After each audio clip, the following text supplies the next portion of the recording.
Seems like iPhone's design is not the only thing OnePlus copied from Apple. OnePlus 5 BendGate. Just kidding. It's not the BendGate. Obviously, it's an OnePlus, not an iPhone. Oh, I got into a weird accident that turned my beast phone into this piece of art.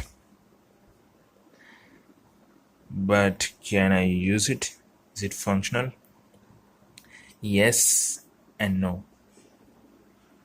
Actually, it works very well.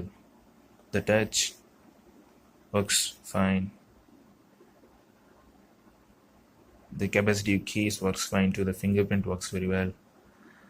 The hotkey seems damaged since it got bended.